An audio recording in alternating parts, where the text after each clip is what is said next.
इसकी क्या आवश्यकता है? तो मैंने कहा कि नहीं, स्वार्थियों में भी तो भेद होता है। अब रामायण में तो ये लिखा हुआ है कि माँ तो पिता स्वार्थ रत हो, माता पिता हैं उनमें भी स्वार्थ होता है। और ये चौपाई आप बार बार माता पिता के सामने दोहराते रहे कि अरे तो आपने क्या है, आप में भी तो स्वार्थ भरा हुआ। तो रामायण की इस पंक्ति के द्वारा आप कोई सही उपदेश नहीं ग्रहण कर रहे। आप ये प्रत्येक व्यक्ति को अगर ये कहते रहें तुम स्वार्थी हो, तुम स्वार्थी हो, तो इससे बढ़ करके इस शब्द का दुरुपयोग नहीं हो सकता। क्योंकि व्यक्ति अगर ये समझ ले कि स्वार्थी सामने वाला है तो हम भी तो हैं, तो ऐसी स्थिति में हम एक स्वार्थी की निंदा क्यों करें? पर हाँ, निंदा की जाती है और ऊंचे स्तर में जाकर के। रावण मारा गया, देवताओं की भीड़ बधाई देने के लिए पहुंच गई और गोस्वामी जी से नहीं रहा गया। बड़े सुंदर शब्दों में देवताओं ने श्री राम को बधाई दिया, पर गोस्वामी जी ने देवताओं को की बधाई के लिए एक वाक्य अवश्य लिख दिया। क्या? आए देव सदा स्वारथी, पर बचन कहे जन परमारथी। जब बोलते हैं तो ऐसा लगता है कि वाह बड़े ऊंचे परमार्थी हैं, पर हैं पक्के स्वार्थी। युद्ध हो रहा था तो उसमें भाग लेने की आवश्यकता उन्होंने प्रत्यक्ष रूप से नहीं अनुभव किया। और यहां तक कि इंद्र ने वह रथ जो कई दिन बाद भेजा, पहले दिन से भेज सकता था पर नहीं भेजा। उसमें भी उसकी स्वार्थ की भय वाली वृत्ति कि रावण की क्षमता से लोग इतने अधिक आतंकित हैं कि देवताओं को बार बार लगने लगता है इंद्र को कि कहीं रावण ही जीत जाएगा तो क्या होगा। तो वो बेचारे जो है चाहते हैं कि श्री राम की विजय हो, और पूरी तरह से वे हृदय से इसके लिए उत्सुक हैं। लेकिन ये भय तो सता रहा है कि रावण अगर जीत जाएगा तब तो फिर हम लोगों के लिए सबसे पहला दंड हम लोगों को भोगना पड़ेगा। तो मानो ये स्वार्थपरता थी। पर जब उन्होंने अनुभव कर लिया कि हम रथ चाहे न भेजें, श्री राम की विजय तो होती जा रही है, कुंभकर्ण मेघनाथ सब बड़े योद्धा मारे जा चुके, तब स्वार्थी इंद्र को दूसरी चिंता हो गई कि अगर हमने अब भी रथ नहीं भेजा तो इतिहास में यही कहा जाएगा कि इंद्र जो था बड़ा स्वार्थी कायर था, उसने रथ नहीं भेजा। तो कम से कम एक बार तो ये काम अब कर दें कि जिससे ये कलंक तो न लगे। और तब इंद्र ने कई दिन बाद रथ भेजा। युद्ध के प्रारंभ में नहीं, भगवान राम से रावण का युद्ध होने पर भी आप ये नहीं पाएंगे कि पहले दिन रावण ने इंद्र ने रथ भेज दिया। लेकिन एक अवसर आया कि देवताओं ने भी कहा और इंद्र ने भी अनुभव किया कि नहीं, रथ तो भेज ही देना चाहिए। और रथ जब आया तो भगवान राम का जो दिव्य चरित्र है, उनका जो शील स्वभाव है, वो सामने आया। होशंगाबाद में कथा हो रही थी, एक नवयुवक ने मुझे लिख करके दिया, इस प्रसंग को जब मैं पढ़ता हूं तो मेरे शरीर में आग लग जाती है। तुलसीदास जी के प्रति बड़ा क्रोध आता है। क्या? उसका कहना था कि इंद्र ने स्वार्थ के कारण इतने दिन रथ नहीं भेजा और अब भेज दिया। तो उस नवयुवक ने लिखा कि मैं अगर होता तो इंद्र के रथ को लात मार के लौटा देता कि जा, तेरे रथ की आवश्यकता मुझे नहीं है, मैं उसके बिना भी लड़ाई जीत लूंगा। पर गोस्वामी जी ने लिख दिया कि इंद्र का जब रथ आया तो भगवान श्री राम ने हरसी चढ़े कौशल पर भूपा, राम प्रसन्न होकर के रथ पर बैठ गए। कितनी असह्य की बात, असह्य है। रथ लौटाना तो दूर रहा, प्रसन्न हो गए। मैंने यही कहा कि आप जो कर सकते हैं वो श्री राम नहीं कर सकते, और जो वे कर सकते हैं वो भी आप नहीं कर सकते। यही श्री राम के चरित्र का गौरव, महानता यही है ना। ये नहीं कि अब इतने दिनों तक रथ नहीं भेजा तो हम लत मार के लौटा देंगे। अच्छा अच्छा, चलो इतने दिन बाद ही सही, अगर आ गया उसके मन में विवेक अंतःकरण में विवेक आ गया तो ठीक है। तो भगवान राम तो रथ को स्वीकार करके, उसमें भी सूत्र वही है, और वो सूत्र यह है कि रथ क्या है। यही वह रथ है जिस पर भगवान राम बैठे। इसी रथ पर बैठ करके रावण से युद्ध इंद्र ने भी तो किया था, पर युद्ध में तो रावण के सामने ये इंद्र नहीं टिक पाया। जिस रथ पर बैठ करके इंद्र रावण से हार गया, उसी रथ पर जब उसने भगवान श्री राम से बैठने का आग्रह किया, संदेश भेजा, तो उस रथ के द्वारा भगवान राम रावण का वध कर देते हैं। इसका एक आध्यात्मिक तात्पर्य है, और वह तात्पर्य यही है कि रथ माने एक बहिरंग रथ, तो बाहर वाले रथ में भी रथ का दृढ़ होना, मजबूत होना आवश्यक है। और दूसरी ओर एक रथ जिसको आंतरिक रथ कहते हैं, जिसके द्वारा जीवन में सफलता प्राप्त की जा सकती है, वह रथ जिसे भगवान श्री राम ने भीषण के उपदेश में भीषण को बताया, यह धर्मरथ है।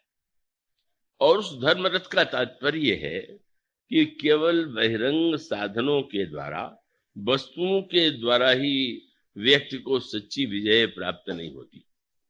सच्ची विजय प्राप्त करने के लिए आवश्यकता है कि व्यक्ति का चरित्र, व्यक्ति के जीवन का गुण, और उन चरित्र और गुण का सामंजस्य और समन्वय जो है जब होता है तो व्यक्ति सफल होता है। यही विजय है। और उसमें रथ का वर्णन किया गया। सौरज धीरज ते रथ चाका, सत्यशील दृढ़ ध्वजा पताका। सौर भी हो, धैर्य भी हो, सत्य भी हो, शील भी हो, बल भी हो, विवेक भी हो, इंद्रिय दमन भी हो, परोपकार भी हो, दो दो का सामंजस्य आपको मिलेगा। और इसका अभिप्राय के गुणों में हमें समन्वय और सामंजस्य स्थापित करना चाहिए। मानो इंद्र का पद जो प्राप्त होता है वो धर्म से प्राप्त होता है। जो शास्त्र कहते हैं, जो व्यक्ति बहुत पुण्यात्मा होता है और 100 अश्वमेध यज्ञ पूरे करता है, का वही इंद्र का पद प्राप्त करता है। तो मानो धर्म का रथ है इंद्र के पास, पर धर्म रथ के द्वारा उस धर्म रथ का जो केंद्र है वो कौन है?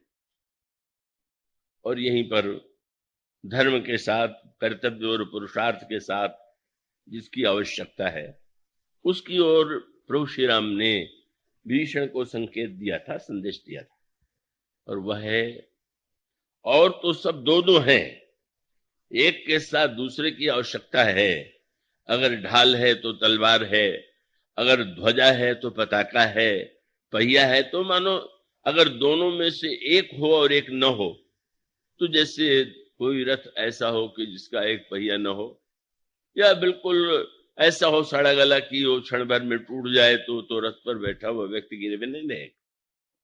पर इन सबके बीच में जिसकी आवश्यकता है वो कौन है? और इसी के लिए भगवान श्री राम ने जो भीष्म से वाक्य कहा वह अकेला है। और वह कौन है? ईश भजन सारथी सुजाना। ईश्वर का भजन, ईश्वर के प्रति समर्पण, ईश्वर को अपने गुणों की बागडोर पकड़ा देना, यही विजय के लिए परमावश्यक है। पर एक ही सूत्र है, वो जो भगवान कहते हैं कि ईश भजन, बस वहीं पर पुरुषार्थ के साथ जब तक कि भगवान या भगवान की कृपा इनका आश्रय नहीं लेता, तो उसका अभिप्राय है कि वो सारे गुणों के केंद्र में मैं है।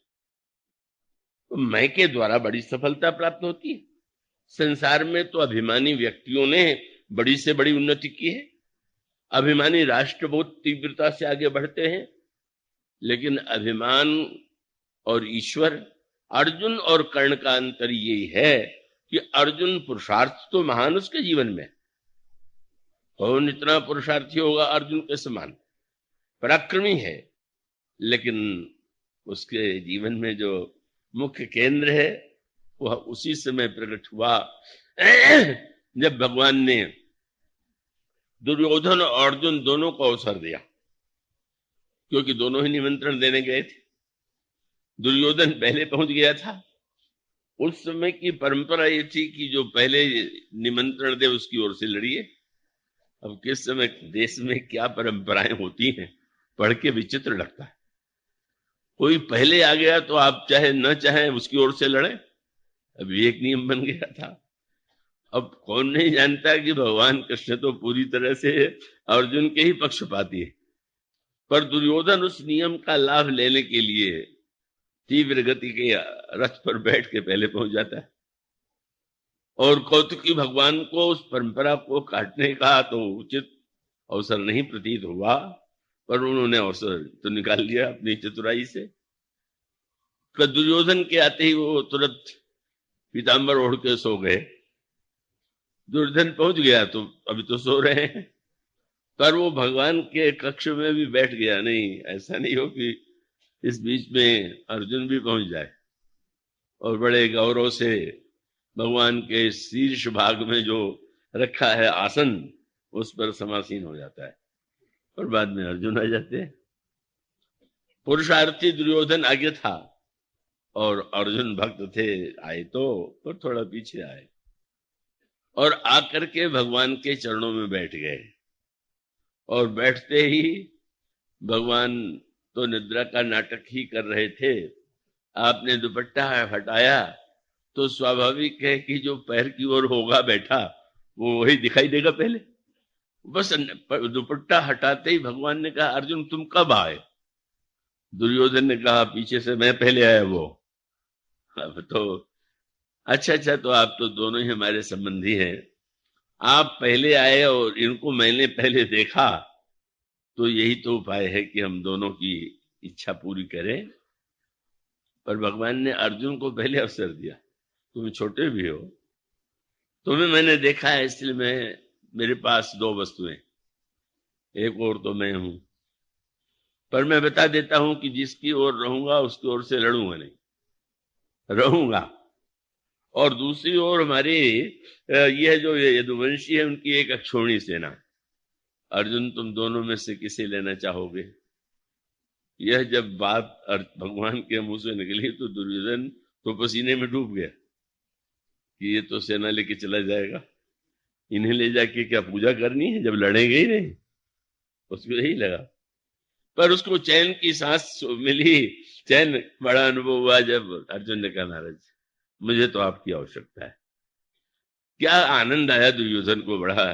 दुर्योधन ने युधिष्ठिर ने कैसे मूर्ख को भेज दिया।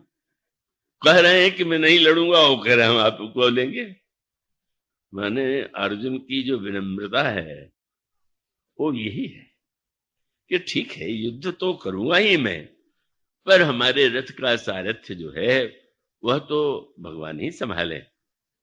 इसीलिए भगवान ने दुर्योधन के चले जाने के बाद अर्जुन को फटकारा, इतना ना समझे तू, तुझे मैंने पहले अवसर दिया और तू चाहता तो सेना मांग लेता, पर तूने मुझे मांग लिया जब मैं कि लड़ूंगा नहीं। तो हंस करके अर्जुन ने यही कहा कि महाराज मैंने तो समझबूझ के आपको मांगा है। क्या?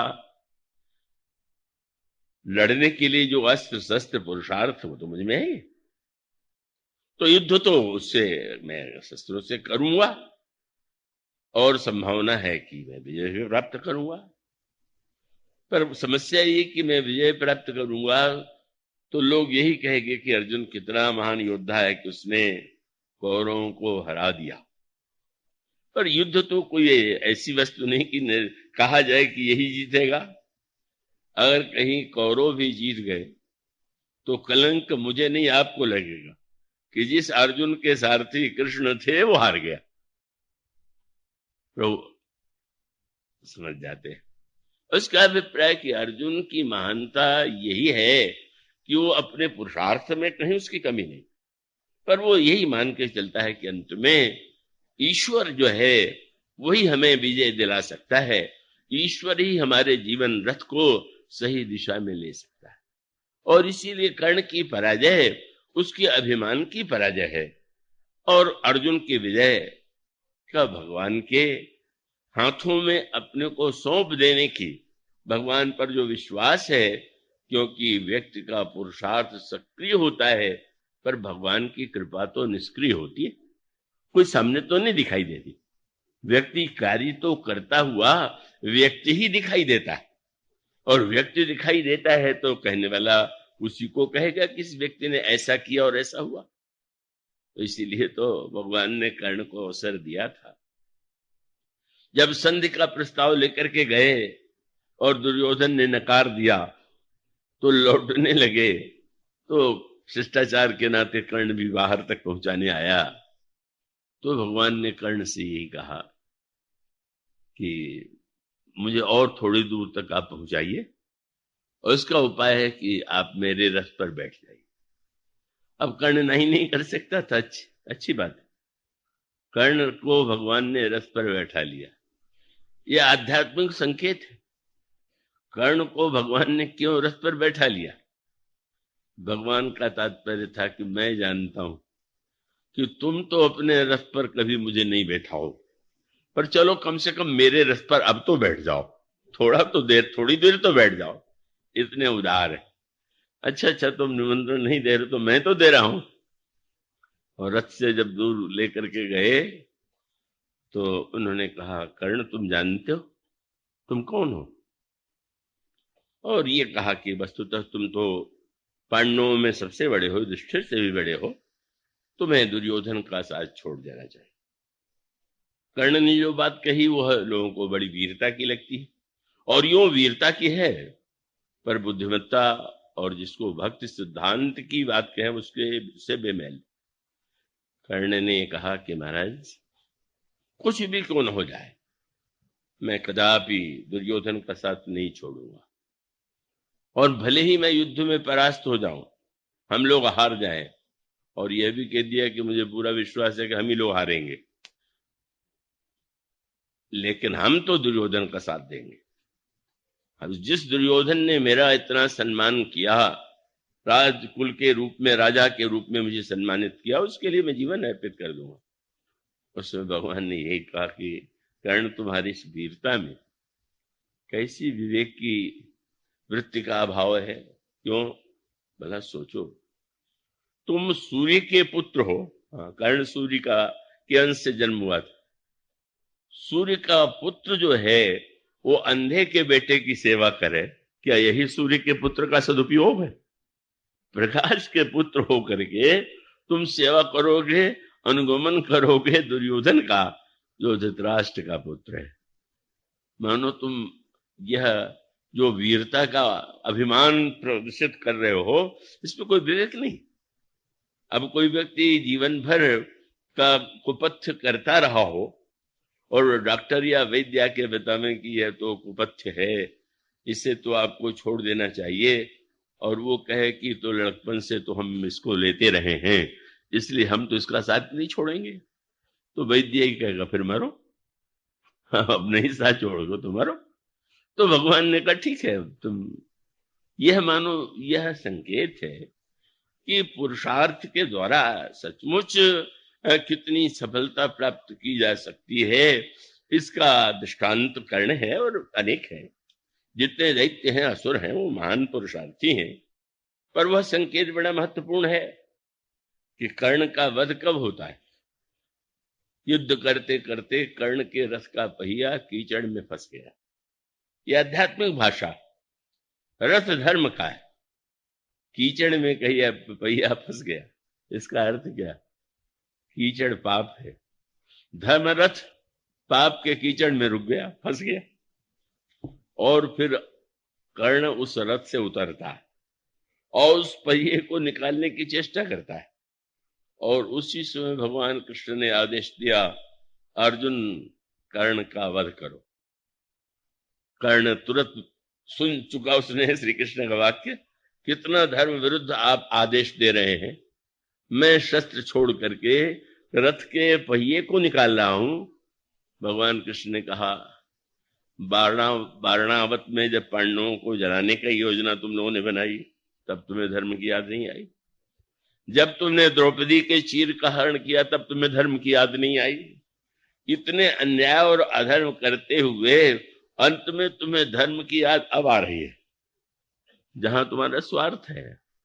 और भगवान का तात्पर्य है कि जब तक यह धर्म रथ पर बैठा हुआ तब तक इससे कैसे मारा जाएगा, लेकिन जब धर्म रथ से उतर करके पाप के कीचड़ में हो जाएगा, और पाप का कीचड़ माने इतनी योग्यता वाला व्यक्ति दुर्योधन के पाप का साथी, तो महाभारत की कथा का भी संकेत सूत्र यही है कि आप अभिमान से सफलता प्राप्त कर सकते हैं, लेकिन ईश्वर की जो प्रपत्ति है, जो शरणागति है, वही व्यक्ति को अंत में सही विजय, विजय माने बहिरंग विजय पराजय का क्रम तो समाज में जीवन में चलता रहता है, लेकिन जिसको विजय कहते हैं, महाअजय संसार रिपु जीत सके सो वीर, वह विजय तो उसी व्यक्ति को प्राप्त हो सकती है जो सब कुछ करते हुए भी ईश्वर की कृपा का आश्रय लेता है, ईश्वर को अपनी डोर सौंप देता है। मानो संकेत वही है। देवताओं ने, ब्रह्मा ने, सबने प्रार्थना किया और भगवान ने कह दिया हम तुम्हारा कष्ट दूर करेंगे।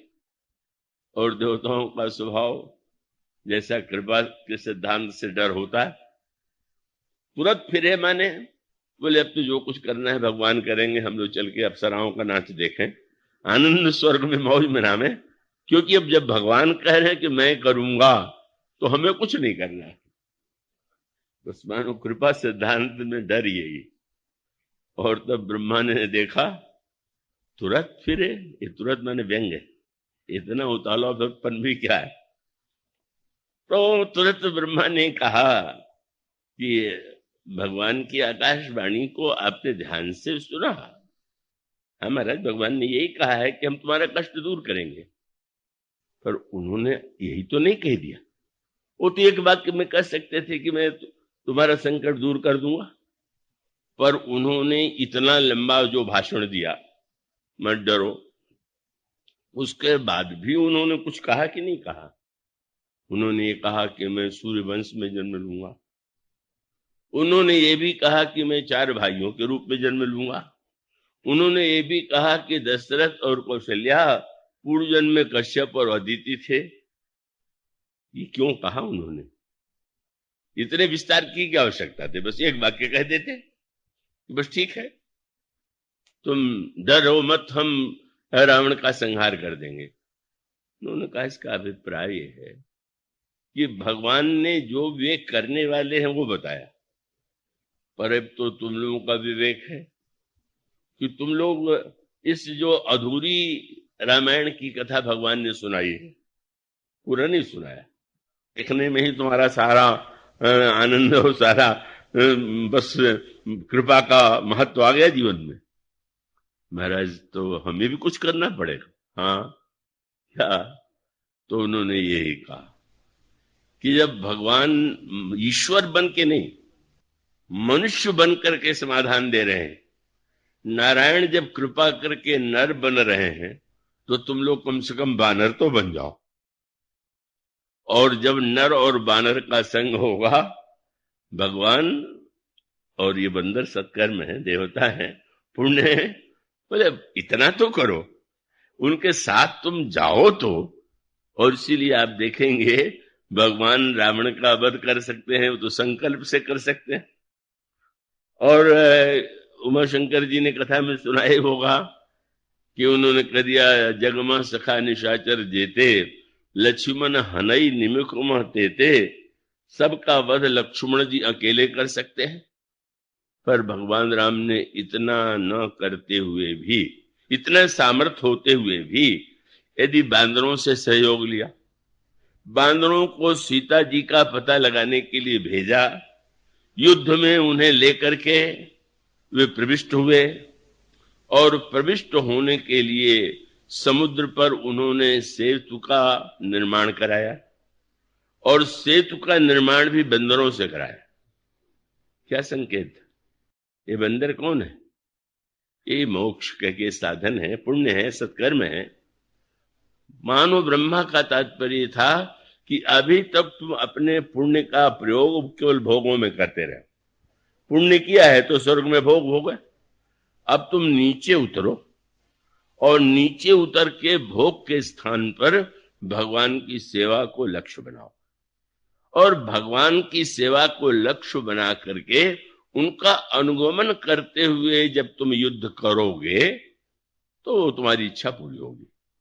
और उसका अभिप्राय यह है कि सर्वसमर्थ भगवान, जिनकी कृपा के लिए कोई व्यक्ति कुछ करे ऐसा कर सकना संभव नहीं है, पर फिर भी व्यक्ति का कर्तव्य भूमिका है, और उसका अभिप्राय है कि वह व्यक्ति जो है वो अपने जीवन में अपनी क्षमता भर कर्म करे, पुरुषार्थ करे। इसीलिए जब समुद्र पर सेतु बन गया तो जामोहन जी ने कहा कि महाराज एक समस्या है, पुल तो बन गया पर सेना इतनी विशाल है कि इस पुल के लिए संभव नहीं है कि उतनी सरलता से सेना को पार किया जा सके। भगवान ने कहा अच्छा, तो अब आप लोगों ने पुल बनाया, एक पुल मैं भी बना लूं। और आप पुल पर खड़े हो गए, और जब प्रभु जाकर पुल पर खड़े हुए तो समुद्र के जितने जलचर थे वो ऊपर आ गए। अब जल नहीं जलचर दिखाई दे रहे हैं।